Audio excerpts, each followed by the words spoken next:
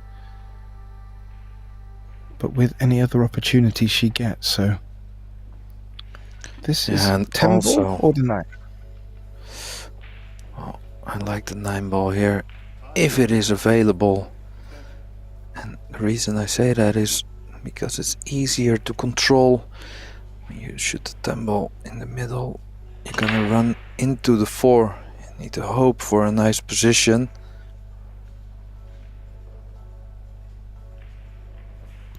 She really doesn't need to do too much with the 10 here.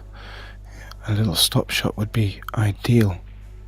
Maybe not allowing the 5 to get in the way of her queuing. Great stuff.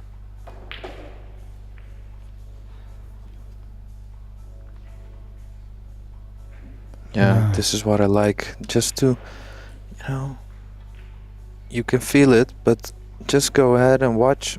Just make sure you know where you want the cue ball to be, especially when it's easy. No reason to make any easy mistakes. Yeah, I don't think she was happy with the cue ball. It seemed to come off a little bit slower than she hoped. So she's now bringing out the Predator Rest, which, when it's up this way, it looks like a moose. Yeah, they also sometimes call it the moose head, right? Well, it's understandable why, and she's used it to great effect here, and she's taken what she could get on the 8 and a little nod of appreciation from herself. She's leaving herself a tester for this 8. Oh, this is far from easy.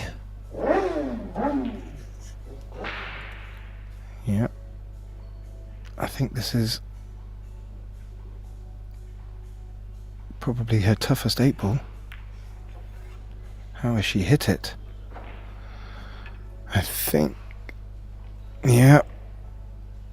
She turns around with slight disappointment. However, that was a real tough shot, and she should not beat herself up about that. Alara doesn't have any immediate problems.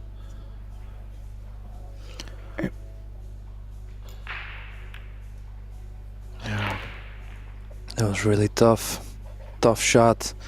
I think she beat herself up a bit more about the position on that second last ball. Yeah, and 7 to the 1. But again, it's down to preference at this stage.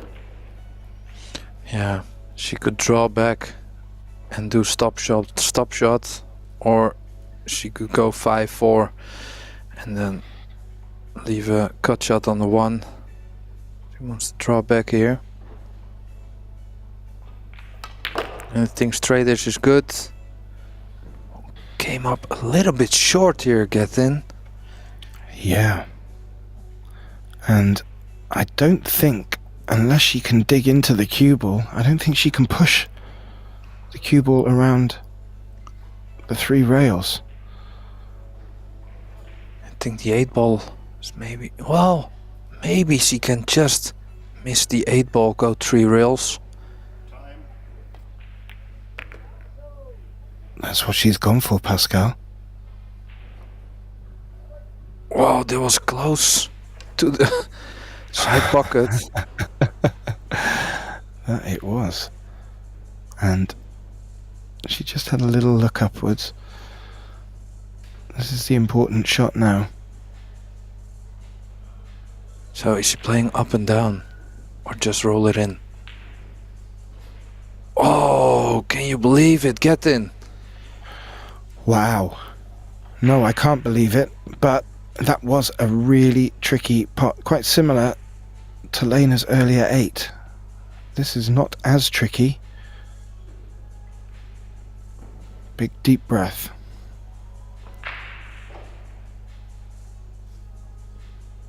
So decided to play low cue ball. Wow, Great. Very good it's a shot. great shot. And to keep the dream alive for this Predator European Championship 8-ball title. And here we can also see, I mean, these women are very, very good. But when you look at the pressure of a European Championship, anything can happen, right? Absolutely, and we are now getting to the business end of the game. And when I mean that, if Alara were to win on her break now... Ooh, Pascal Can de Smit! you believe this? Oh my goodness, wow. Momentum shifted, I feel, towards Lena. Can she take advantage of this momentum? Because Alara there, she's already switched from the point from where she was breaking, but now lost the cue ball again, and then it got kicked in. It's a little bit unlucky. But She's just had big a chance look here at for Lena. Yeah, Pascal, she just had a little look at the 7 ball there to see if it passes. And I'm wondering if that's going to force her to go stripes. And that means there's a little bit of work to do down by this 8 ball. So she... Wow. There you can see some solid stroke. She played that positive. I think she might be looking for some action off the 9 ball here to maybe push over onto the 8 ball. Well, played it well. But is the 8 ball in the way? Do you know what? I think from that camera angle it could be. That 8 ball did start leaking towards that pocket. Probably best she didn't hit it much harder than that. So where she's pointing, I think that's very smart. If she can get any kind of straightish on the 13 to play it in the upper right, she could play stop shot for the 12. Key shot. Wow. Delicate stuff, Pascal. Ooh.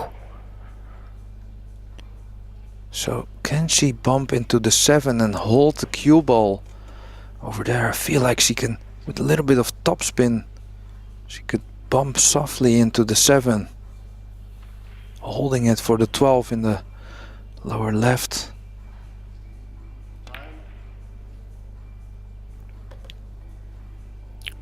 Well, she is okay-ish. Well, she did hold it enough, and there is a pot on, but it's a tricky one if she's going to go for this. Big shot. Oh, look at how stretched she is over the table. Oh, that's a skill on its own, get in. Well, that looked like gymnastics to me. Yeah. Very well done, and the position she's left herself now, I don't think she needs to do too much with this cue ball and just push it down towards that 3 ball. Got to be careful of the blue too.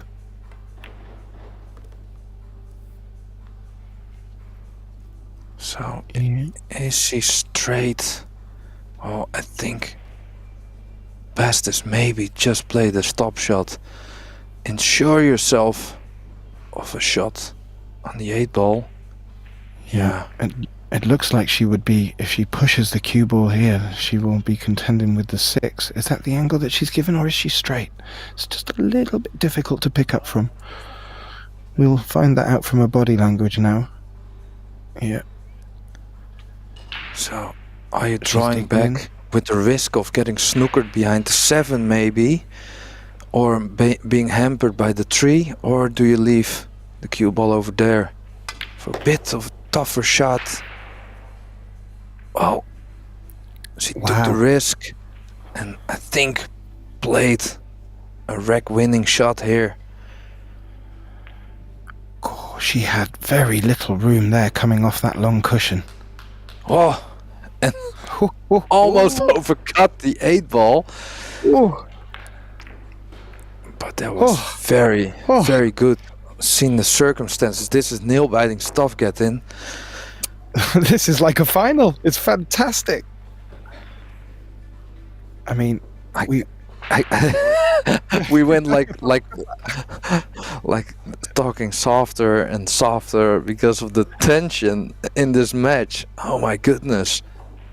Yeah, and Lena will start thinking she's got a real good chance here. She's making shots, she's making the difficult shots, and she's starting to find a little bit more position than maybe she was finding earlier in this match. And let's see where and how she breaks, Pascal, with her pink BK Rush Predator. Yeah, must be some kind of limited edition, I feel. I've never seen it before.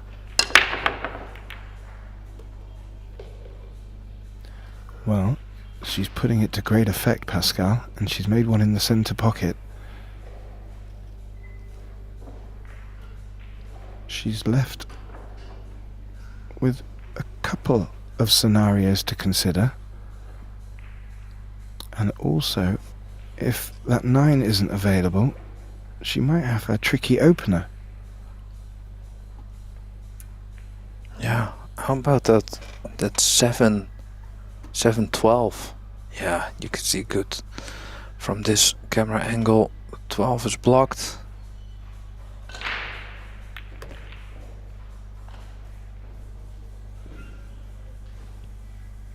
Oh, how unlucky can you get? Yeah, I think she's forced herself into this 11 ball, Pascal, and I don't believe that's what she wanted, so... Well, at least she has a shot. So what do you think about getting some draw in and try to open up that 12? I don't know if that's available, because maybe you're close to making a foul on the 13 if you put in the right hand spin. Yeah, I agree, but she's going to need to do something. Maybe move that 7 ball. Something is going to have to happen down there. So how Lena gets to that is going to be interesting.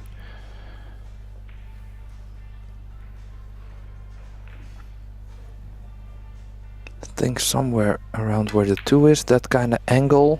Oh no! Yeah, she was so focused on fixing that problem, get a nice angle on the 15, that she took her eye off the pot. And you know what? I think, unfortunately, she got the right position on the 15, Pascal. I mean, that looks pretty good from there, so that's unfortunate. So Lara faced with the same problem with the 7, especially with the 10 ball where it is now. Oh, how about that for a little nudge? Is he still on the 7? I think she might be. It'll be a thin cut, but how do you like the confidence with that shot? And I have to say, she played a couple of them against Jasmine Ushan in the semi-finals I was commentating on, and she does not fear running into other balls. Oh, that was a more difficult pot. Yeah.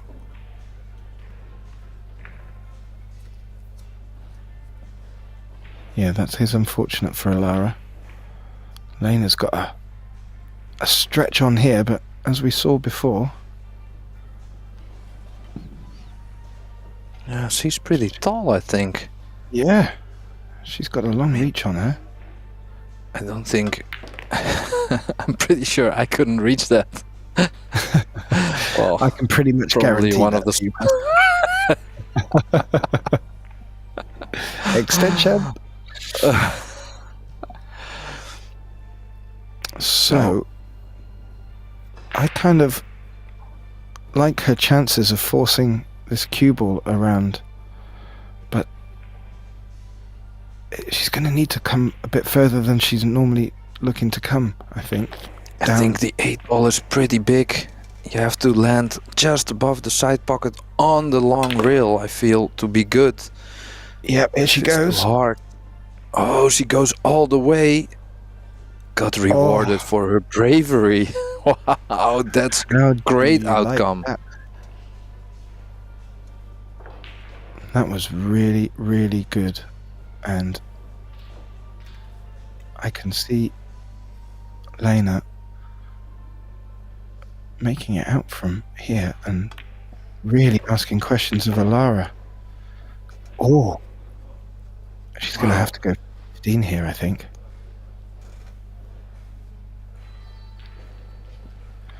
Seeing how the match has gone so far, this is not over. Really have to focus on these last 3 balls.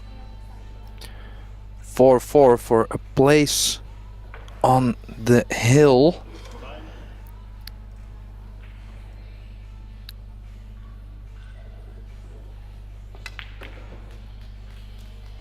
Oh, just with the stretch. Maybe a little bit too much spin, maybe a little bit of nerves. Yeah, I agree.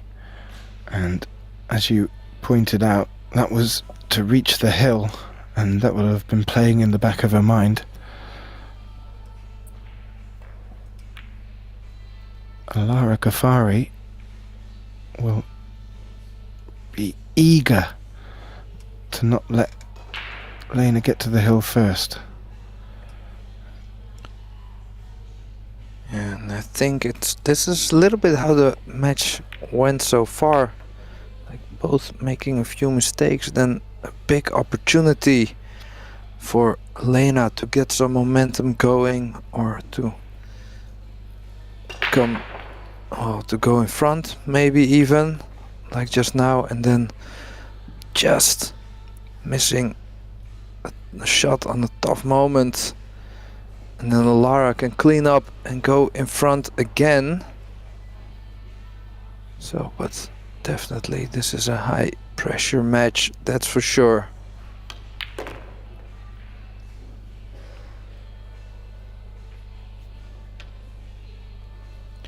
Oh, she looks so composed, Katin. What do you think? She looks like she's just, practicing a little bit.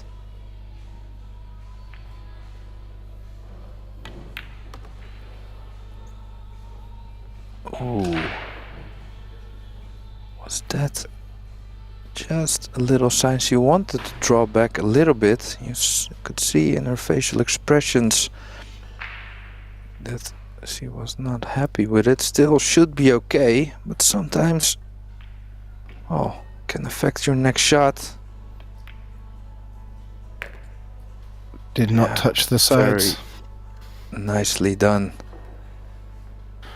So, this has a very good chance of going hill-hill. And I'm sure that is what Alara is hoping for. It is her break. It's going to be the most important part for her to play. And so, but this could go all the way, get in. Oh, absolutely. That would be fantastic, not just for the viewers at home, but for us in the commentating booth. And I have to say, while we're playing 8-ball, this is one of my favorite disciplines to commentate. There are so many options that you get to talk about. It's been a fun 2 days already. Yeah, I totally agree.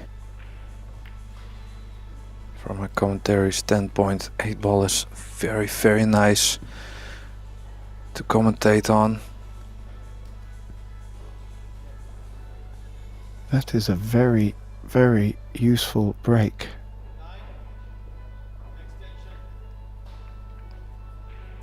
So this European 10-ball champion with the first chance to go through to the last 32. She didn't hook herself behind the oh. So I thought she played position on the 5. So I have to go to the 6 now. I think she was playing position for the 5 there. Maybe she could do it off this 2, but she clearly has got such a nice shape on this 3 here. She may start that way. Well, the thing is, you make a path, you know, after the break, you think like I'm gonna go this, and that. And then if the first shot forces you to go another path, then suddenly that shot clock is ticking a bit harder. Sometimes, especially when you're on the hill and your opponent is breathing in your neck. Yeah, and that was a very good shot. Alara was bridging on the joint of her cue. That was phenomenal. Well, you as a tall person obviously don't know the struggles of small people get in, but that's where the gloves come in.